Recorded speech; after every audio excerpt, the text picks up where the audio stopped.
Hello friends, स्वागत है आप सभी का आपके अपने YouTube channel book hive educator पर। तो आज हम लोग इस वीडियो में 7 सितंबर के करंट अफेयर्स के बारे में डिस्कशन करेंगे। तो चलिए शुरू करते हैं। तो इसमें जो पहला प्रश्न है वो है कि हाल ही में जारी राज्यों और संघ शासित प्रदेशों की कारोबार सुगमता यानी कि estate business reform action plan 2019 ranking में किस राज्य को पहला स्थान मिला है। तो इसका जो सही उत्तर है वो है बी, आंध्र प्रदेश। तो हाल ही में वित्त मंत्री निर्मला सीतारमण के द्वारा estate business reform action plan 2019 को जारी करते हुए राज्यों और संघ शासित प्रदेशों की कारोबार सुगमता रैंकिंग यानी कि estate business reform action plan 2019 में आंध्र प्रदेश राज्य को पहला स्थान मिला है, जबकि दूसरे स्थान पर उत्तर प्रदेश और तीसरे स्थान पर तेलंगाना राज्य है। तो चलते हैं अगले प्रश्न पर। अगला प्रश्न है कि आरबीआई के अनुसार जुलाई 2019 से जून 2020 के दौरान अनाधिकृत इलेक्ट्रॉनिक फंड ट्रांसफर की किस शहर से सबसे अधिक शिकायतें मिली हैं। तो इसका सही उत्तर है डी, नई दिल्ली। तो आरबीआई के मुताबिक देश के टॉप 10 बड़े जिलों में फर्जी लेन देन की शिकायतों में नई दिल्ली में सबसे अधिक 496 शिकायतें मिली हैं, जबकि जुलाई 2019 से जून 2020 के दौरान अनाधिकृत इलेक्ट्रॉनिक फंड ट्रांसफर से कुल 19,652 शिकायतें मिली हैं। इस शिकायतों के सूची में पटना दूसरे, शहरी बेंगलुरु तीसरे, मुंबई उपनगरीय क्षेत्र चौथे और गौतम बुद्ध नगर 5वें नंबर पर है। तो तीसरा प्रश्न है कि संविधान के मूल ढांचे का सिद्धांत दिलाने वाले संत केशवानंद भारती का हाल ही में कितने वर्ष की उम्र में निधन हो गया है। तो इसका सही उत्तर है बी, 79 ईयर्स, 79 वर्ष। तो जैसे कि केशवानंद भारती की बात करी जाए तो केशवानंद भारती जो है वर्सेस स्टेट ऑफ केरला जो केस था, स्टेट ऑफ केरला इसमें जाने जाते हैं या तो इसमें ये भारतीय संविधान को मूल ढांचा दिलाने के लिए जाने जाते हैं। मूल ढांचा दिलाने के लिए, मूल ढांचे का अर्थ होता है कि संविधान में कितने भी संशोधन किए जाए लेकिन संशोधन इस तरह का ना हो कि संविधान का जो मूल ढांचा है वो परिवर्तित हो जाए। तो हाल ही में जो संत केशवानंद भारती है, इनकी जो मृत्यु है वो 79 वर्ष की उम्र में हुई है। तो केरल राज्य में संत केशवानंद भारती श्रीपद गुरु का इडनीर मठ में हाल ही में 79 वर्ष की उम्र में निधन हो गया है। करीब 47 वर्ष पहले सुप्रीम कोर्ट ने केशवानंद भारती बनाम स्टेट ऑफ केरल मामले में एक ऐतिहासिक निर्णय सुनाया था, जिसके अनुसार संविधान की प्रस्तावना में मूल ढांचे को बदला नहीं जा सकता। तो अब आते हैं चौथे प्रश्न पर। चौथा प्रश्न है कि भारत के किस राज्य में यदाद्री लक्ष्मी नरसिंह स्वामी मंदिर बनाया जा रहा है। इस वर्ष सितंबर महीने में ही इसके शुभ आरंभ की घोषणा होने की संभावना है। तो सही उत्तर है बी, तेलंगाना। तो तेलंगाना राज्य में आंध्र प्रदेश की तिरुपति बालाजी में मुकाबले में यदाद्री लक्ष्मी नरसिंह स्वामी मंदिर बनाया जा रहा है। इस वर्ष सितंबर महीने में ही इसके शुभ आरंभ की घोषणा की संभावना है। वर्ष 2016 में राज्य के मुख्यमंत्री के चंद्रशेखर राव ने तेलंगाना के लिए तिरुपति जैसा ही मंदिर बनाने की योजना पर कार्य शुरू किया था। यह मंदिर भारत में ग्रेनाइट पत्थर से बना सबसे बड़ा मंदिर होगा। इसमें 2.5 लाख टन ग्रेनाइट पत्थर लगा है, जिसकी लागत 1800 करोड़ रुपए की है। तो अब आते हैं पांचवें प्रश्न पर। तो पांचवा प्रश्न है, भारतीय रेलवे ने कब से अधिसूचित रिक्तियों के लिए कंप्यूटर आधारित टेस्ट यानी कंप्यूटर बेस्ड टेस्ट की शुरुआत करने की घोषणा की है। तो इसका सही उत्तर है 15 दिसंबर 2020। तो लंबे समय से जो रेलवे के अंतर्गत ये जो एग्ज़ाम थे ये काफ़ी समय से जो है सो रुके हुए थे।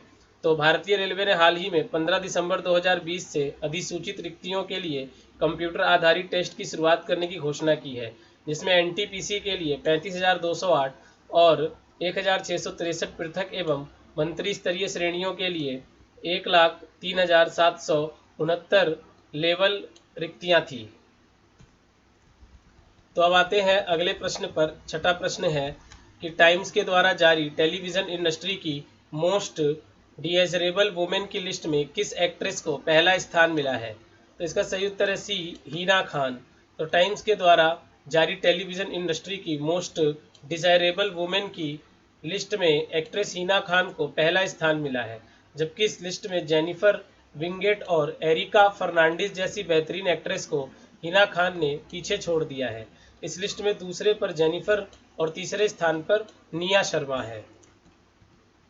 तो अब आते हैं सातवें प्रश्न पर। सातवां प्रश्न है कि हाल ही में भारत में एक दिन में कितने से अधिक कोविड-19 रोगियों के स्वस्थ होने वालों की रिकॉर्ड संख्या दर्ज की गई है?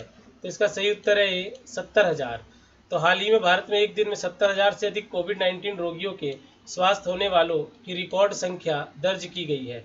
पिछले 24 घंटे में सबसे ज़्यादा 70,072 को डिस्चार्ज किया गया है। भारत में कोरोना से कुल मामलों में 3/4 से ज़्यादा लोग ठीक हो चुके हैं। ठीक हुए कुल मामलों की संख्या 31 लाख के पार हो गई है। तो अब आते हैं 8वें प्रश्न पर। 8वां प्रश्न है कि निम्न में से किस क्रिकेट टीम के पूर्व बल्लेबाज इयान बेल ने क्रिकेट के टेस्ट वनडे और टी20 तीनों क्रिकेट टेस्ट वनडे और टी20 तीनों प्रारूप से संन्यास लेने की घोषणा की है?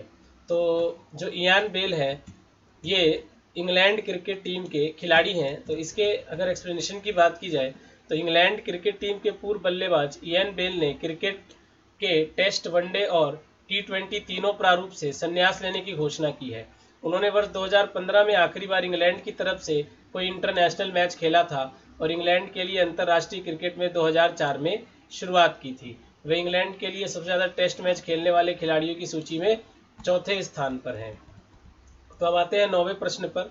9वां प्रश्न है इनमें से किस देश की टॉप अदालत ने हाल ही में हिंदू विधवा महिलाओं को कृषि और गैर कृषि जमीन दोनों पर अधिकार देने की घोषणा की है? तो इसका सही उत्तर है बी बांग्लादेश।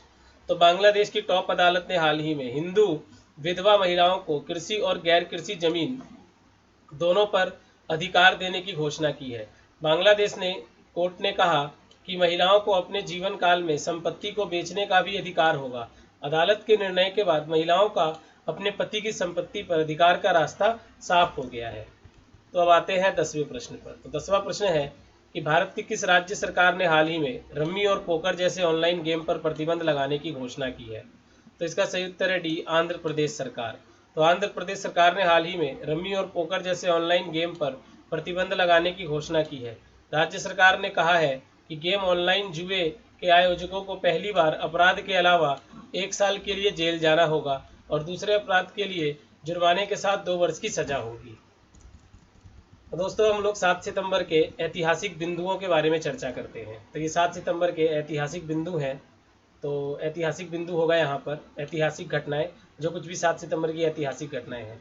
तो 1813 में अमेरिका के लिए सबसे पहली बार अंकल सैम संबोधन का प्रयोग किया गया।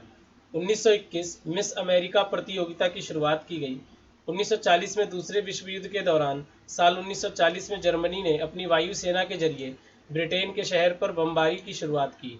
1812 नेपोलियन ने रशियन आर्मी को हराया। 1822 ब्राज़ील ने पुर्तगाल को अपनी स्वतंत्रता की घोषणा की।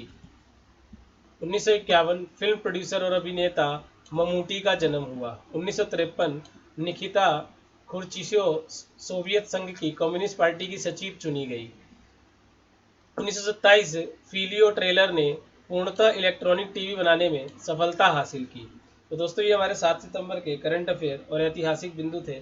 तो आप लोग हमारे वीडियो को शेयर करें, लाइक करें और हमारे चैनल को सब्सक्राइब जरूर कर दें। तो मिलते हैं अगले करंट अफेयर के साथ, तब तक अपना ख्याल रखें। धन्यवाद।